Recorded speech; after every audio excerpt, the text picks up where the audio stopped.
He's my brother and my friend. I express what I know and understand around him, but he has a mind of his own and understanding of his own. The power around. Love, brother. I did too.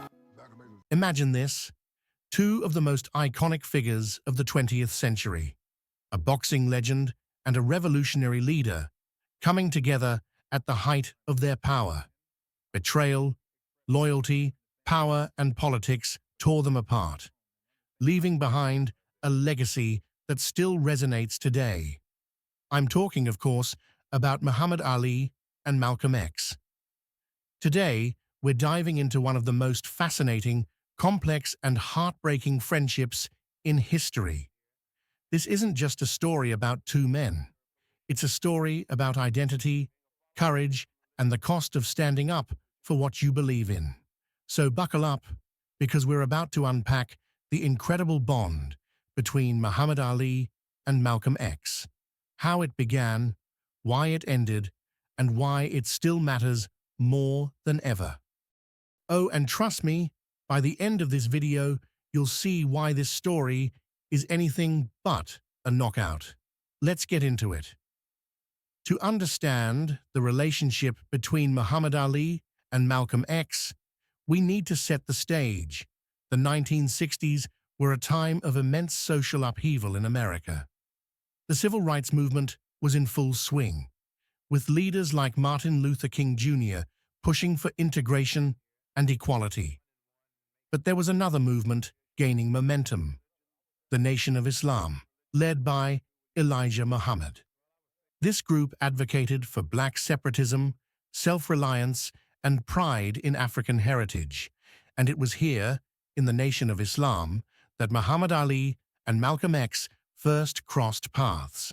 At the time, Muhammad Ali was still known as Cassius Clay, a young, brash, and incredibly talented boxer who had just won gold at the 1960 Olympics. Malcolm X, on the other hand, was already a prominent figure in the Nation of Islam, known for his fiery speeches and uncompromising stance on racial justice. Their meeting would change both of their lives forever. In 1962, Cassius Clay attended his first Nation of Islam meeting after being introduced to the teachings by his brother, Rudy. It was here that he met Malcolm X, who quickly became his mentor and close friend. Malcolm saw potential in Clay, not just as a boxer, but as a symbol of black pride and resistance. Clay, in turn, was drawn to Malcolm's charisma, intelligence, and unwavering commitment to the cause. Malcolm X took Clay under his wing, teaching him about the nation's beliefs and helping him navigate the complexities of fame and race in America. Their bond grew so strong that Malcolm even became Clay's spiritual advisor, traveling with him to fights and introducing him to other members of the Nation of Islam. In 1964, after defeating Sonny Liston to become the heavyweight champion of the world, Cassius Clay made a shocking announcement. He was changing his name to Muhammad Ali, rejecting what he called his slave name, and embracing his new identity as a member of the Nation of Islam. This decision was met with outrage and confusion by many Americans, but for Ali, it was a deeply personal and political statement. Malcolm X played a crucial role in this transformation. He was there when Ali made the announcement, standing proudly by his side. But this moment of triumph also marked the beginning of the end for their friendship. Behind the scenes, tensions were brewing within the Nation of Islam, tensions that would soon pull Ali and Malcolm apart. At the heart of the rift was Malcolm X's growing disillusionment with Elijah Muhammad, the leader of the Nation of Islam. Malcolm had discovered that Elijah had fathered children with multiple teenage secretaries, which went against the nation's teachings. When Malcolm confronted Elijah about this, he was silenced and eventually suspended from the organization. This put Muhammad Ali in an impossible position.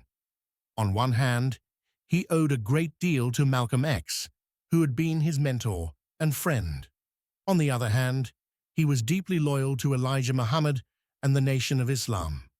In the end, Ali chose to side with Elijah, cutting ties with Malcolm X. The fallout was swift and devastating.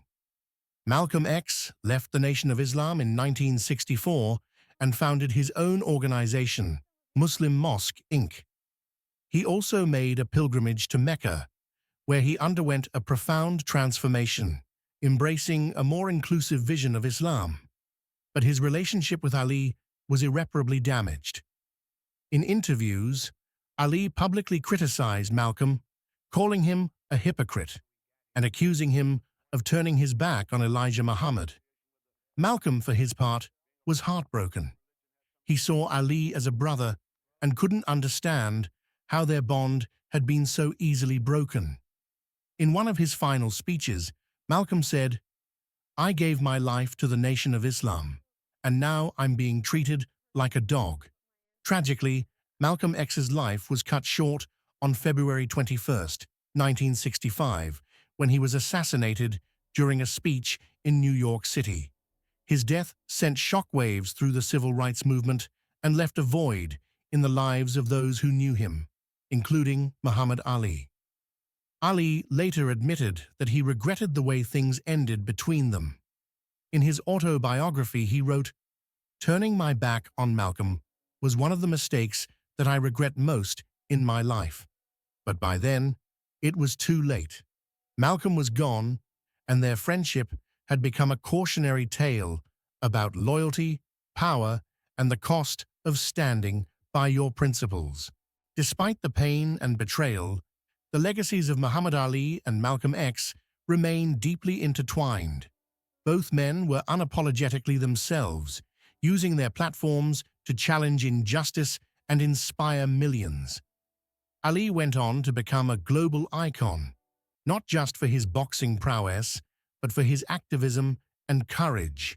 Malcolm X's ideas about race, identity, and self-determination continue to resonate today, influencing movements like Black Lives Matter. In many ways, their friendship, though broken, symbolizes the complexities of the human experience. It reminds us that even our heroes are flawed, that relationships can be messy, and that growth often comes at a cost. But it also shows us the power of redemption and the importance of learning from our mistakes. So, what can we learn from the story of Muhammad Ali and Malcolm X? For one, it's a reminder that the fight for justice is never straightforward. It requires difficult choices, sacrifices, and sometimes painful goodbyes. But it's also a testament to the enduring power of friendship, even when it's imperfect. In a world that often feels divided, their story challenges us to seek common ground, to listen to those who challenge us, and to never stop striving for a better future. Because, as both Ali and Malcolm showed us, the work of justice is never done. Thanks for watching, everyone. If you enjoyed this video, don't forget to like, comment, and subscribe for more deep dives into history's most fascinating stories. And let me know in the comments, what do you think about the friendship between Muhammad Ali and Malcolm X? How do their legacies inspire you today? Until next time, stay curious, stay engaged, and keep fighting for what's right. See you soon. No militancy, and they had done this by giving him images of heroes that weren't truly militant or confident. And now here come Cassius, the exact contrast of everything that was representative of the Negro image. He said he was the greatest. All of the odds were against him. He upset the odds makers. He won. He became victorious. He became the champ. They knew that as soon as, if people began to identify with Cassius and the type of image he was creating, they were going to have trouble out of these Negroes, because they'd have Negroes walking around the streets saying, "I'm the greatest."